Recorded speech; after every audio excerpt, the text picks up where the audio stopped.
Hello, it's 3:52 p.m. on December 4th, 2012. This is a new Wujo. I'm going to talk about chakras today.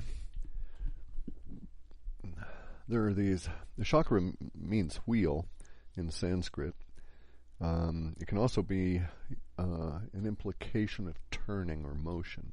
So it has a certain amount of duality built into the word itself, unlike every other Sanskrit word, which has bazillions of different meanings. But chakras are, in the context I'm going to speak of, are not wheels on a wagon. They are literally the wheels that allow the energy of consciousness to come through the immaterial boundary into our bodies and get us motivated, literally give us the ability for action and movement. This is going to be a little complicated, I'm afraid, so we'll have to start back up a bit.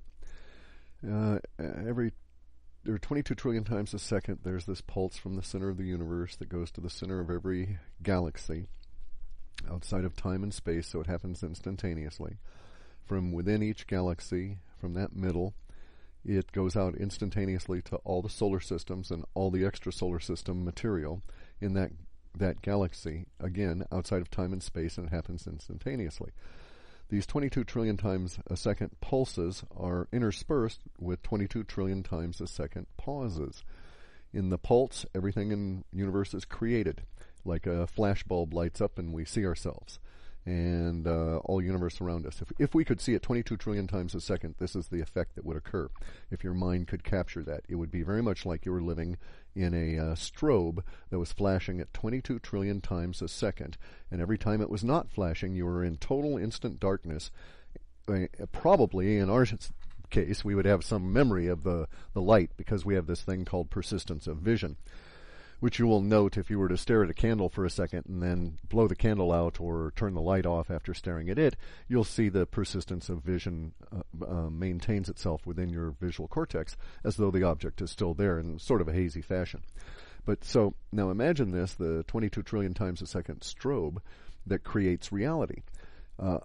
Every one of those 22 trillion times, reality is flashed into instant hardness and exists. And then the pause comes along and it doesn't exist. In the space that it doesn't exist, things change. It's not like stuff doesn't happen, even though that is called the void by both Taoist and Buddhist and the Hindu religions, and they understand the nature of the void. The void is not absent of things because the void is capable of supporting consciousness or intent. And so it's kind of like we flash into hardness and then we flash back into consciousness 22 trillion times a second. Now, our brains are really stupid and our senses are really limited. And so we only think at about, if we're really lucky, we could see it like 60 or so frames a second. A minute, excuse me. One flash per second.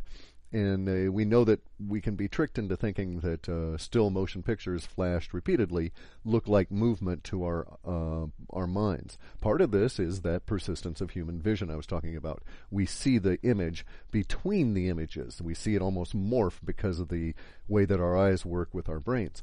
And this is actually what keeps us usually from being killed by rhinos and, errant buses and that kind of thing. We're able to perceive where it's going to go in between these flashes of actual reality occurring. So at that level, the 22 trillion times a second, we have motion in between, in the sense that when everything is not flash frozen with these flashes of light coming into existence, in the pauses, in the void, the intent shifts and consciousness rearranges itself, and the next flash you get a slightly different picture. And so for us, at our limited level of thinking, at the 60 frames a minute, we get the sort of jerky impression of motion, but it's good enough for us as we go along. Now, things are not really as we perceive them because our senses are so limited and our brains are a little dumb. So we see ourselves in the mirror, but we're not actually looking at ourselves. We're looking at an after image that existed the last time our mind was able to capture an aggregation of those 22 trillion times a second flashes into hardness. Our bodies are temporarily, during that brief period of consciousness looking at itself in a mirror, say, and you see yourself standing there, for the period of time that that's actually going on and registering in your mind, that may be several 22 trillion times a second or several even milliseconds beyond the actual movement of reality. So reality is moved on from that point. In other words, by the time you're perceiving it, time has passed. It's gone. There's that brief boundary line of the now, and then everything else is past, and your perception allows you to have the illusion of the perception of the future. As part of all of this weirdness as to how reality actually works, your body is not what you think it is. It's not solid atoms. There's no really solidity around you. This illusion of your body is fabricated for you by the intrusion of energy from the void, if you will, from that part of reality that is consciousness and not materium. And it intrudes into the materium and makes the materium work through basically these vortex points. And usually we find the vortex points all over the planet. This is where the people previous to us planted the big giant tetrahedrons and other shaped pyramids, or built Angkor Wats or Machu Picchus, or this kind of thing. So there are these natural occurring vortexes all over the planet. And we see them in our magnetic fields all around. We see them in every possible thing we can with our augmented senses of technology. In fact, the quanta physics basically is their whole thing is investigating a spin at a non-mainstream media meaning of the word.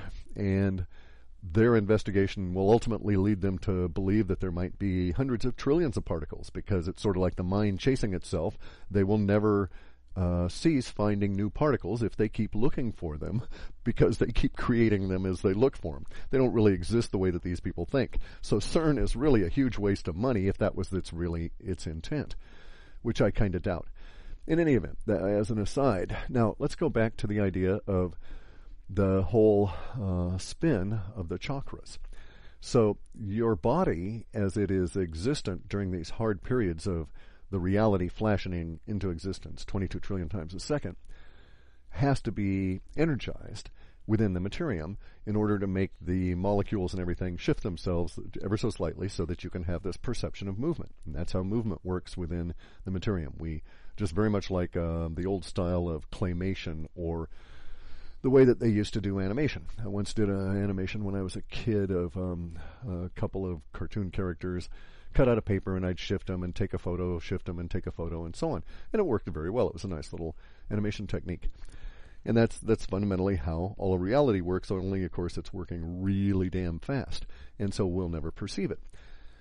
But as part of that, working really fast, we have the idea that energy must intrude in the materium in order for our hearts to beat, lungs to breathe, blood to flow, water to flow, gravity to exist, light to exist.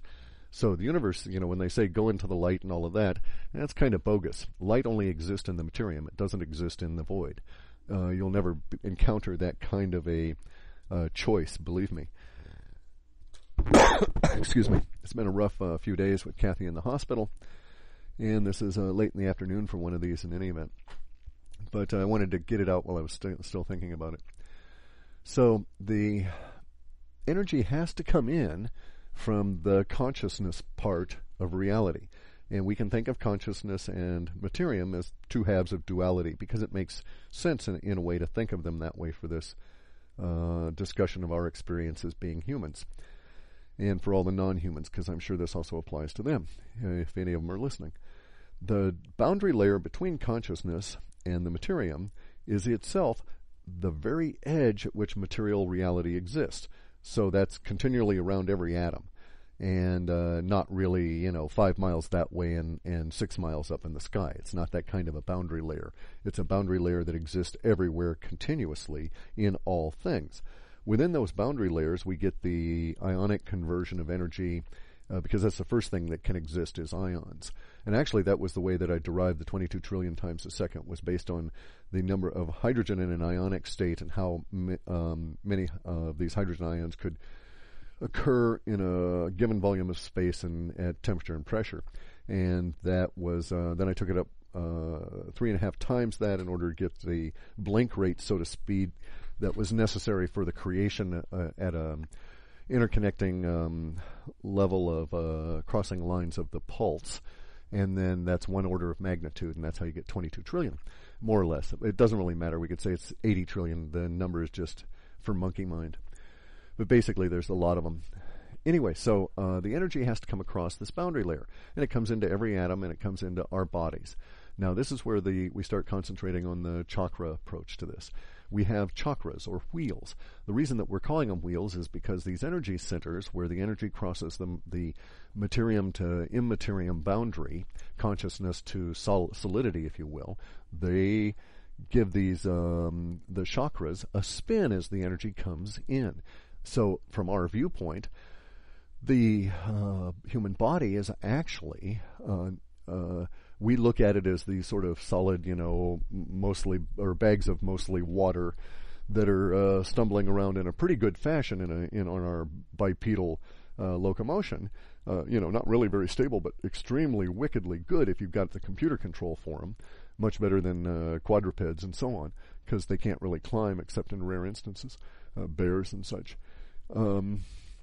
But in any event, our bodies are not really that way. Our bodies are really an intertwined set of chakras or wheels, energy wheels that transport the energy in from the consciousness into the materium that allows our body to exist. So if we think of ourselves as holograms, I'm not suggesting we are, because a hologram is very crude compared to what I'm describing, but if we just for a moment thought of ourselves that way, the chakras would be the little light balls that would be spinning really fast to throw off and build up that part of our bodies, if you will, so that the hologram could exist. And we'd have 7 of them, and these 7 chakras would begin at the base of the spine and go to the top of the spine, and they would be basically able to be clumped into three sort of groups. And the 3 sort of groups would be the lower group, which is the base of the spine up to the spleen. And then there would be a middle group, which is and that would have 3 of these chakras, which I'll get to those in a minute. The middle group is from the heart through the throat. And then the top group is actually, from our viewpoint, would appear to be from the middle of the forehead and the very top of the forehead, or very top of the head. And if we could see the chakras, see ourselves that way, and sort of like, use some green screen approach and extract the fleshy bag of water around the chakras. And it's really cool that it's water, by the way, because water is related to the hydrogen ion and comes into existence because of the hydrogen ion, and the hydrogen ion is what carries our thoughts. So it all makes sense that we're basically bags of water. And really, I would wonder about life that was more dense and dehydrated in terms of its appreciation and understanding and experience of consciousness, as an aside. Nonetheless, though, so if we extracted all of that, if we took away all the bag of water and were able to just see the chakras, we would look like a bunch of intertwined morning glories more than anything. These morning glories there'd be 7 of them, as described here, basically in these 3 groups. And the 7 would, each of them individually would look as though the slightly dimpled, multi-petaled, multi-fused petal of a morning glory. And instead of having green leaves or whatever, the morning glory in our case would run back to what we would think of or could examine as a nerve. It's sort of a conduit, a channel, as it channels the energy and crosses the boundary and puts it into our bodies. But if we're extracting the body part and just looking at the chakra part, these would look very much like, say, the roots of the morning glory flower, absent any of the plant part. We wouldn't see any vegetation. So it'd just be a weird kind of thing. And all these multi-fingered, many digital output from each root synapse, so to speak, would all intertwine to form a network of all of these things touching each other from the Muladhara, the very bottom chakra, all the way to the top one. And that would really basically be the energy transfer from consciousness into the material world. So, the chakras are actually very important in a number of ways. As you will note, anybody who's ever fallen and hit their coccyx on anything knows the excruciating pain that occurs from that. And if one examines